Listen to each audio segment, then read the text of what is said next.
when I can pee on the grass in the morning, when it's frosty and there's this steam and this silence that is so remarkable here. I feel terribly alive and grateful and excitable, and then I run inside as fast as an old man can run. I go back to bed and I sit there and I drink my coffee.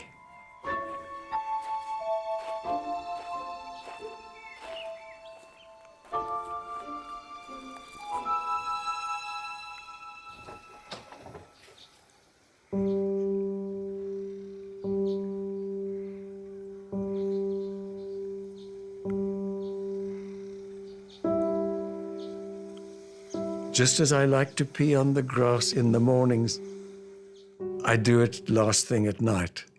It's just my little ritual. I go out and I stand and I listen. It's silent, it's quiet. There may be an owl.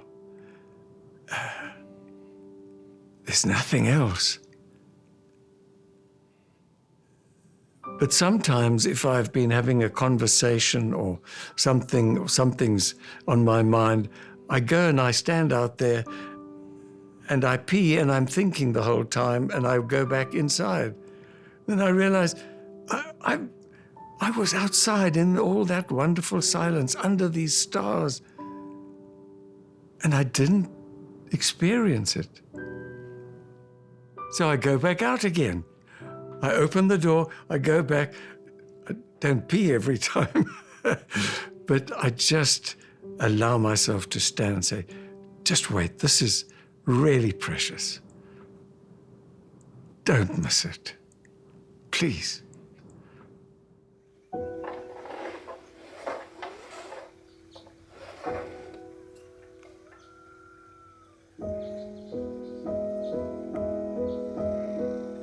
Kafka, the writer, when asked what is evil, he said, evil is distraction. Evil is distraction. Distraction means that we miss a kind of clarity and vividness in our life. When I pay attention in a certain way, that intimacy is always there.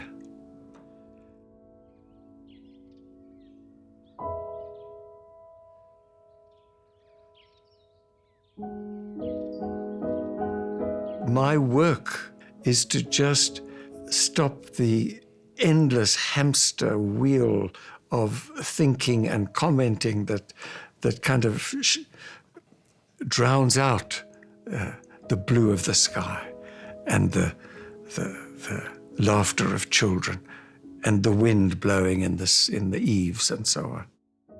And it's always there as a possibility in every moment. It's not that it's dependent on circumstances.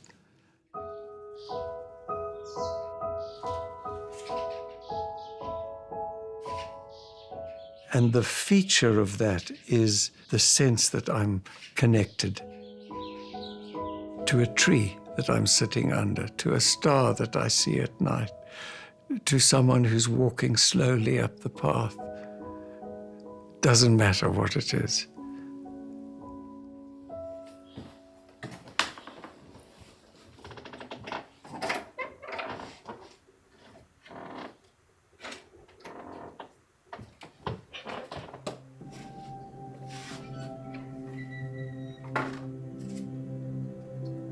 In a world where it's easy to change where you live, to change jobs, to change neighborhoods, to change partners, we don't give ourselves the possibility of becoming part of the patterning of a place.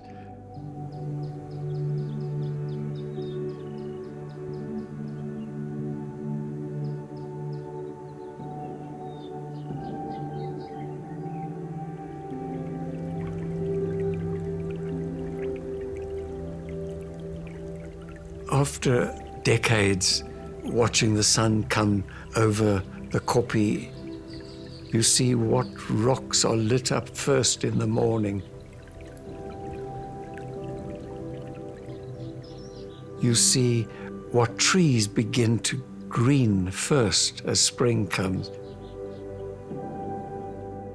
You suddenly realize that it's been happening quite naturally all along.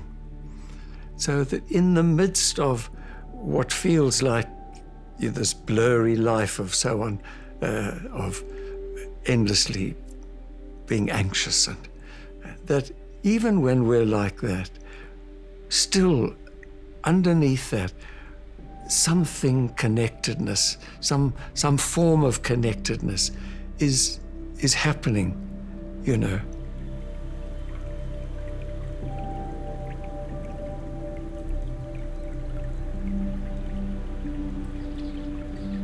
Becoming part of the patterning of the place doesn't mean that one now knows everything about the place. It's more that you are inside of it. You're living it from the inside. And it's not about knowledge. It's about the willingness to be, among other things, continually surprised by it. Oh, look.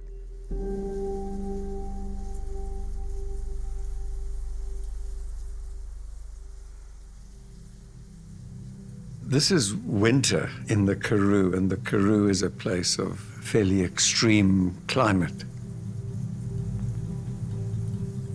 I love winter. There's a sparseness and an economy about the place. Things that are often covered up in spring and summer are somehow more exposed and open.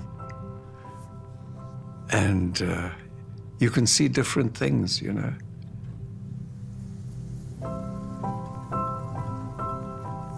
I like to walk in winter. I love the whiteness of the felt, the bone white felt, stretching right to the blue sky.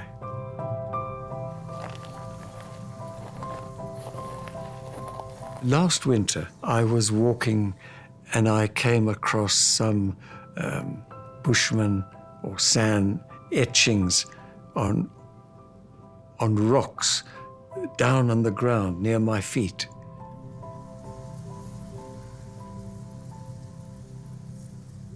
It's a cart. In fact, the wheels are at the bottom.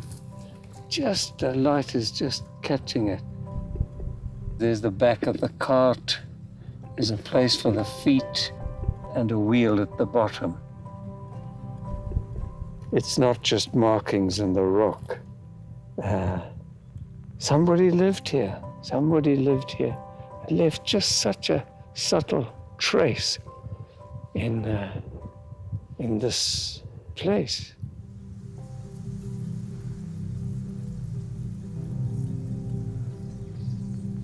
They were the people who lived here first.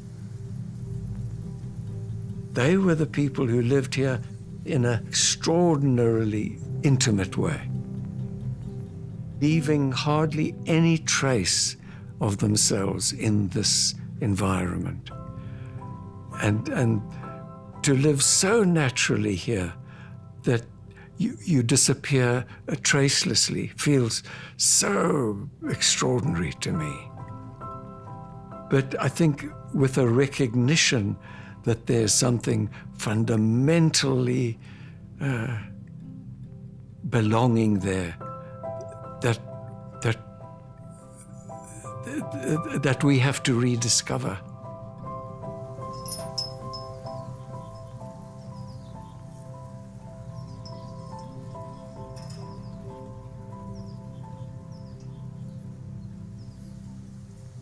It just made me have a sense of how deep my connection with this place can become. There's endless new things to find out about it, so that one's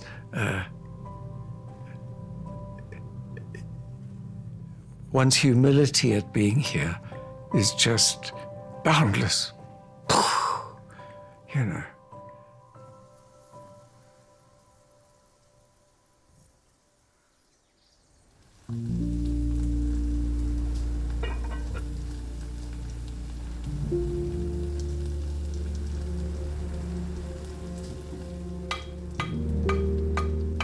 When I came across these rocks with these designs and drawings sketched into the patina of the rock, I had a sense of the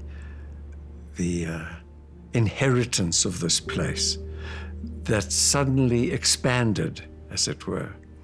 That I was just part of a continuity of life in this way, in quite a dramatic sense. And so I wrote a piece that has some of the language that have come from the first people who lived here, the Bushmen. I'm going to read it twice, if I may. The dogs still bark in the ancient plain. The rainbow still lights up the veldt after rain. And the windmill still turns the 10,000 things. I am the broken string. I am the bells that ring. I am the stars that sing. The dogs still bark in the ancient plain. The rainbow still lights up the veldt after rain. The windmill still turns the 10,000 things. I am the broken string. I am the bells that ring. I am the stars that sing. I enjoyed writing that. It made me throw down my pencil with delight. Yeah.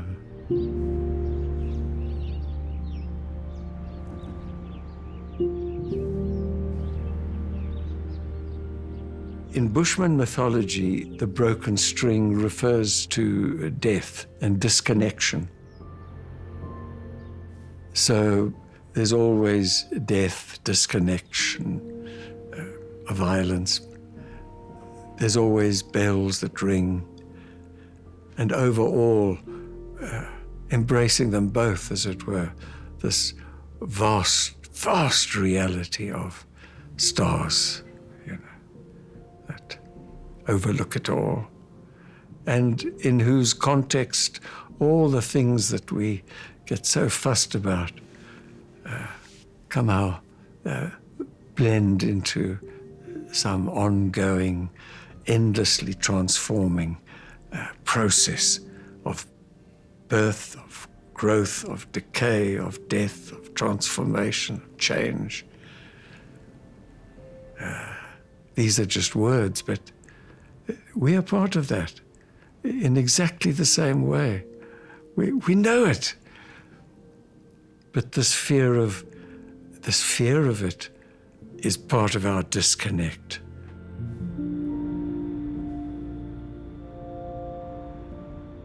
We tell ourselves we are fundamentally separate from the flow of this life and death. Of course, we are going to be scared. Of course, we are going to be fearful. Of course, we're going to try and control it. And of course, we are going to long to be part of it.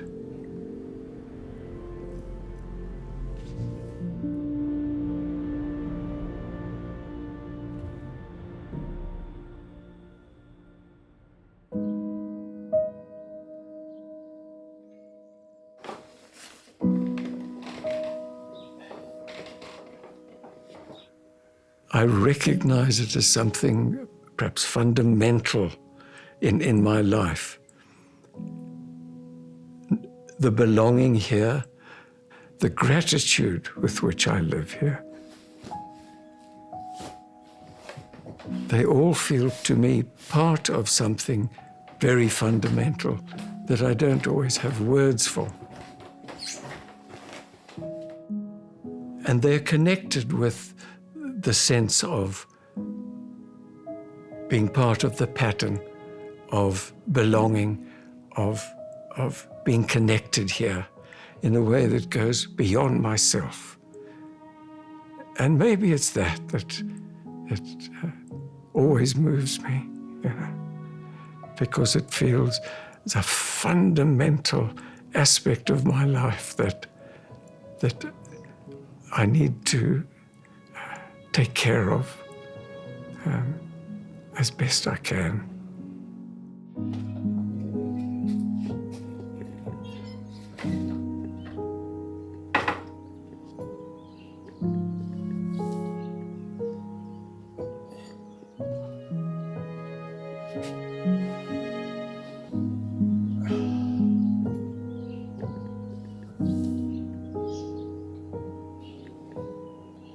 It moves me because it feels deep inside me.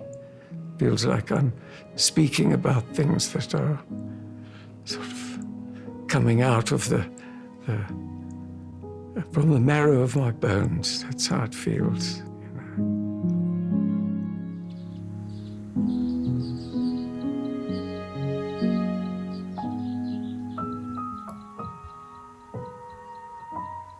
And then my question is, how can I use it to honor that? How can I, if I'm to leave a trace at all here, how can I take my sense of belonging here and hand it on, share it, and make it available to others, so that whatever happens, politically or environmentally, I've done my best. That's my yearning. I have a strong sense that I don't always get it right, but that's the direction against which I measure my life here.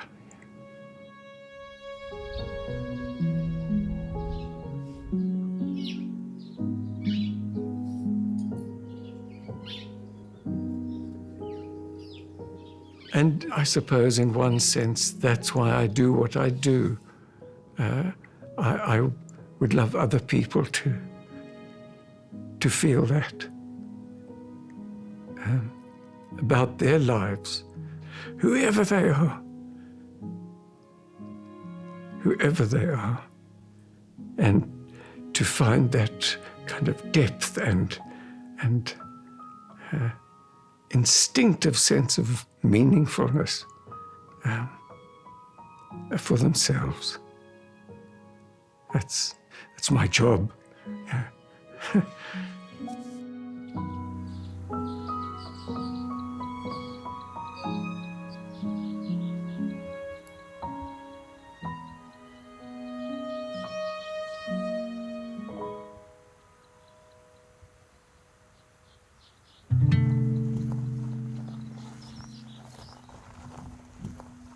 There's no gap between me and this world.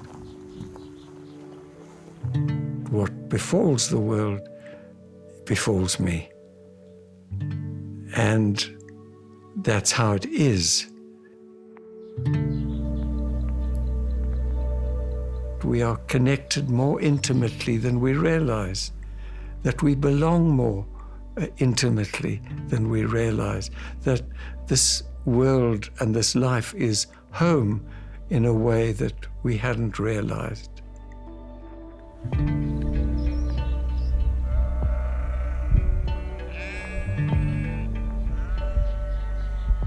The sense that we are following a path that perhaps others have trod before us, but there's a sense that we're willing to walk it and we're willing to leave a mark for others to follow.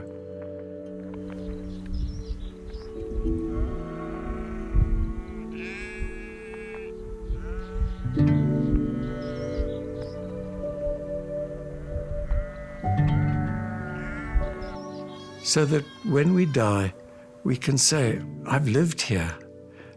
I've made big mistakes. I've seen wonderful things. I've heard songs that made me weep. I've seen kindnesses. I've seen cruelty. I've been alive.